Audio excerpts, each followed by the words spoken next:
joined by Andrew Medicke, who collected his third second place of the year. John Bowe and Glenn Seaton will join the next row after Seaton and Richards had that awesome battle in race one yesterday. He's joined by Keith Kasulki on the third row, down to Abel Nisa and Greg Crick, Tony Karanfilovski and Cameron Tilley, who scored his 10th top 10 result of the year. Back down position 10, Charlie O'Brien, first of the Trans Am cars. It's next with Jason Gomersall, Ian Palmer and Cameron Mason, who was a late inclusion into this weekend's event. Leo Tobin and Ian Woodward. Back to Brett Carr and Anthony Tenkate, Mark King and Alwyn Bishop, Mike Collins and Michael Ubergang at the back of the field with Andrew Fisher, who we saw pull up the Jesus All About Life Falcon in a dramatic style yesterday during race one. Here we are with Stephen Johnson. He's going to control the field now. They come around, sit on around 80 k's an hour and wait for the starter to hit the green light. Much better formation this time as they roll up to take the green flag and race to the first race of the day here on the program at Queensland Raceway is away. And Andrew Medicke has got the jump here over Stephen Johnson. As we go into turn one, Keith Kasulki on the outside there with Eddie Abel Nisa as they jostle for positions here at the first couple of corners. Some of the Trans Am cars further back in the field. Good to see Michael Ubergang back in the field after having a drama-packed race yesterday, but everybody's safely through the first couple of turns. Everyone's safe through this morning. The track's nice and cold, the air temp's cold, so trying to get some tyre temp early is very difficult in these cars. It was Andrew Medicke that got the jump outside of on the outside of the front row, and it was John Bowe that tried to follow Stephen Johnson through. That's a big accident. And that's Cameron Tilley, who's got in the back of Keith Kasulki, and that's big damage to the Falcon. It just exploded down there, and that is significant damage. Greg Crick was involved in that there somewhere as well. I saw the front of his car quite badly damaged, so unless they can move that Falcon, there's a good chance they'll have that safety car out here soon, which is a bit of a pity for this race this morning. But we can see there's a couple of cars involved in that. Stephen Johnson now is closing in on the back of Andrew Medicke. So whilst Andrew got that good start, Stephen's pace is going to be strong. He's going to be the man to beat in this one, and he's going to try and drag John Bowe through with him. But there's the safety car board. We knew that was going to come out, and it was unfortunate to see damage to those three cars. Wow. It just exploded down there in turn three. The safety car's been caught napping here. He's going to come down to about fifth position. So three cars caught up down there. Cameron Tilley, after a great effort yesterday to collect his 10th top 10 result of the season, right in the back of Keith Kasulki. Look at the damage even to Tilley's car right of screen here. The Lexus safety car is out, and oh no, look at the front end of Greg Crick's car. Wow. It's good to see Greg moving in the car. There's Keith's Falcon. Obviously there's a lot of damage to the front and the back of that car, so hopefully we get a replay of that to see exactly what happened. We saw there that obviously down to turn three, one of those hard braking areas, particularly on these cold tyres. You know, there's cars going everywhere. You're 2 and 3 wide in some cases, and you arrive down that braking area. There's a lot of bumps, and it's easy to lock a tyre and out-brake yourself and end up in a bit of a problem. End up with the fact that there is nowhere to go. And when we have a look at the replay, I'm sure we'll be able to see what exactly happened there. Front and rear damage to Keith Kasulki's car. He scored his first ever pole position in NZ Touring Car Masters at this track a couple of years back. And Cameron Tilley's good luck of top 10 results is going to come to an end here today, down here in turn three. So field slows up behind the back of the Lexus safety car, and these laps will all count. So here's a replay of the start, and Medicke got the jump. It's a perfect formation to the green flag. Abel Nisa pulled out back there in the third row. Medicke did well here to get the line through because he was on the outside, wasn't he? Yeah, certainly. I mean, if Stephen Johnson had argued the point there, it would have been a lot tougher, but clearly Andrew Medicke got a bit of a jump and was able to control the turn in onto turn one. Stephen Johnson a little bit kind there, let him through, but he knew he had the pace. From Jason Gomersall's point of view, the iSeek Tirana SLR 5000, that's Tilley. So Tilley's right of screen here at the moment. He'll get caught up a bit further down the track in the accident here as Gomersall just starts picking off the cars one by one. There's Greg Crick who get caught up, and that's Kasulki in front. Watch the big silver and blue Falcon ahead. We'll stay on board here with Gomersall.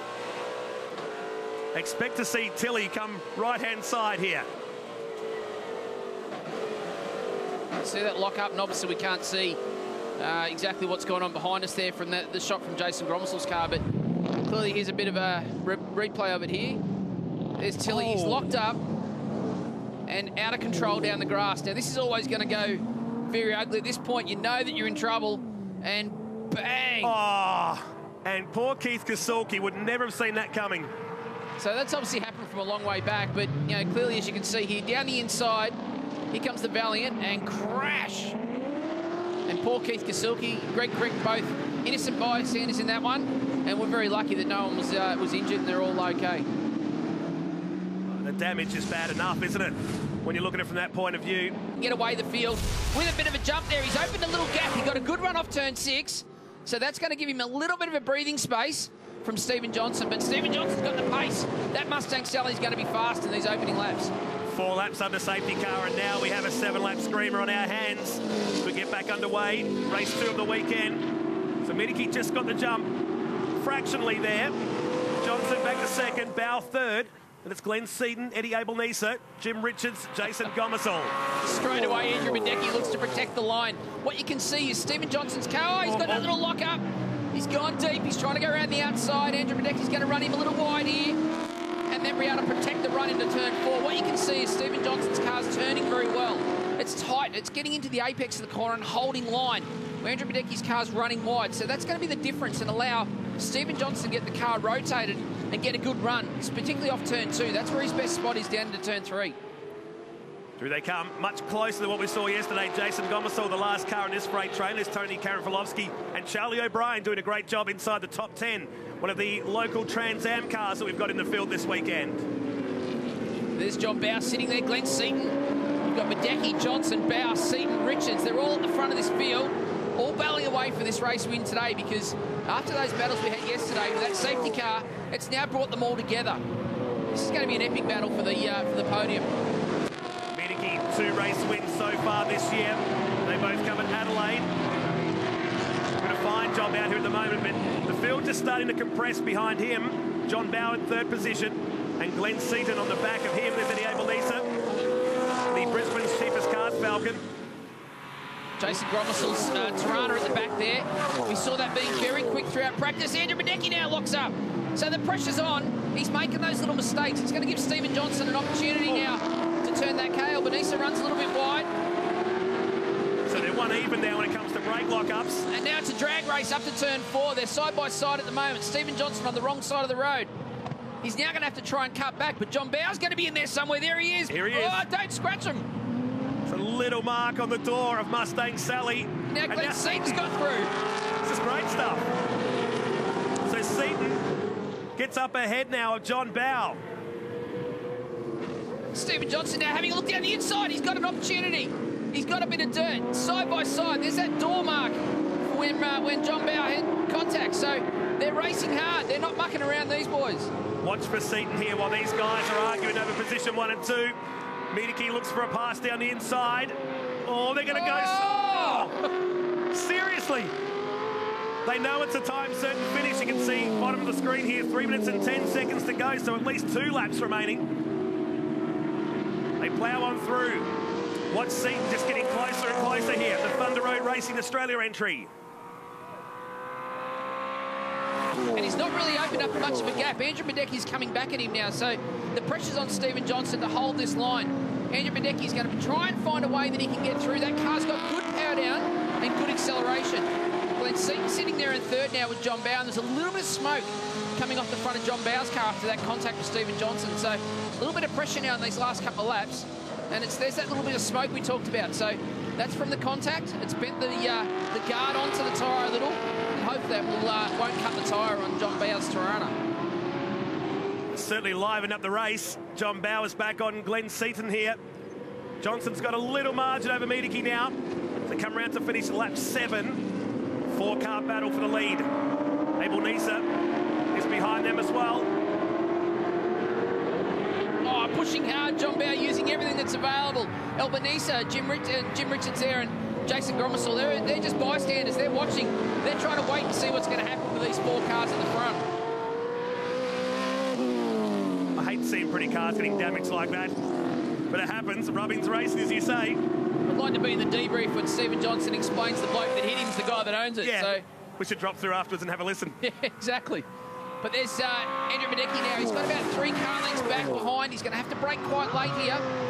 As we saw before, the balance in that braking's not quite right for Andrew Badecki. He made that mistake, made that little lock-up, And that gave Stephen Johnson the chance. It gave him a sniff. They then started side-by-side racing, which slowed the two of them down and brought John Bowe and Glenn Seaton into the argument. And they're going to keep pushing on for these last 2 laps. On board with Jason Gomersall. It's the revs of this Tirana, the Matt Stone-prepared Tirana. Just feeds the throttle on. This is what I talked about earlier in terms of this circuit. You've got to be patient. There's a lot of time where you're actually off the brake pedal and off the accelerator of this circuit. You've got to let the tyre do the work. John Bowe now looking for a bit of a later line, later apex, and try and get a good drive onto the front straight to see if he can find a way through Glenn Seaton. Well, Seaton's had 3 third-place finishes. They all came at Winton this year. It'd be great if he could get past Miedeke. Lap 9, as we head to a time-certain finish here at race 2 of the NZ Touring Car Masters. Round 5 of this year's championship. And Johnson just starting to get away now. Gap's almost a second back to Miedeke. Down they come this back straight. Fastest point of the course. And John Bowe still pushing hard there. You can see he wants a way through. And Stephen Johnson, as you say, has opened up that little gap. It's taken the pressure off. But this is where JB is going to have to try and dig deep. He's going to find a way through and see if he can get himself back on that podium. You can see that tyre rubbing. That was from that contact earlier. And under brakes, when they load the front suspension, it's pushing that tyre up into the guard and making that problem worse. So the focus will be on 2nd, 3rd and 4th now as Johnson just eases away across the top of our Dunlop curb cam and the run down to turn 6. As you can see in the bottom left-hand corner there, time is up. We're at 0. This is going to be the last lap now. As they come onto the front straight, we expect the checkered flag to be out. So John Bowe's going to have to go the long way. He's going to try and go around the outside. That'll give him a better run onto the straight. But can he get up the inside and find a way through? Through they come. So this is the last lap now. So they've just announced the last lap board. So they're going to allow them the opportunity to have one final crack at this. So John Bowe, he's only got 5 more corners to find a way through. Glenn Seaton would want to tip the mirrors down. He's done this all before. He's had John Bowe many a time, either in front or behind. They work the final lap of this race. We're going to go 2 laps short due to that safety car period on lap 1. This battle for these guys is like wearing a pair of old jeans, isn't it, that you've known forever. You know what the bloke's going to do. You know how he races. You know the way he thinks. They've done this for years. They've battled away in V8 supercars against each other, in Group A touring cars against each other. And now here they are fighting away in Touring Car Masters. Ford versus Holden. Great battle. All 4 of these guys raced in the first Queensland 500 back in '99 as co-drivers or lead drivers at that event. And Steve Johnson looks likely to wrap this one up. John Bowe hasn't finished with Glenn Seaton yet. This is a carbon copy of the lap previously. That is a long way to go around, but you can do it. If you can find the grip, you can stay on the outside. No, he's not going to get there. Glenn Seaton's covered the line. He's trying to switch back. Not going to be able to do it. This guy's going to do it, though. 2 in a row this weekend at Queensland Raceway. Goes to Stephen Johnson to flash the headlights. Well done to him. Andrew Miedeke will score 2nd for the 3rd time this year. Glenn Seaton equals his best from Winton back in May. Then John Bowe, Eddie Abel-Nisa. Back to Jim Richards, Jason Gomersall, Tony Karanfilovsky and Charlie O'Brien inside the top 10 with Ian Palmer completing the 10 there. This guy is a class act, isn't he? Oh, look, Stephen Johnson, he's what you would call a young driver in this field, that's for sure. He's done the job. Stephen Johnson out in front, 2 from 2 this weekend. And again, Andrew Miedeke comes home in 2nd place. Behind that, Bowe, Abel-Nisa, Richards, Gomersall, Karanfilovsky, Charlie O'Brien and Palmer, as I said, inside the top 10 once again in this race. Race number 2 of the weekend. Another one to come up very, very soon here at Queensland Raceway as part of the Cotai Ipswich Super Sprints. Over the page to Mark King, down to Michael Ubergain. Good drive, reward to John English and the team to get up to 13th. Cameron Mason, 15th. And down to some of the hard luck stories. Alan Bishop pitted that car early on. And, of course, Cameron Tilley, Greg Crick and Keith Kasulki getting caught up in that turn 3 accident we saw on lap number 1.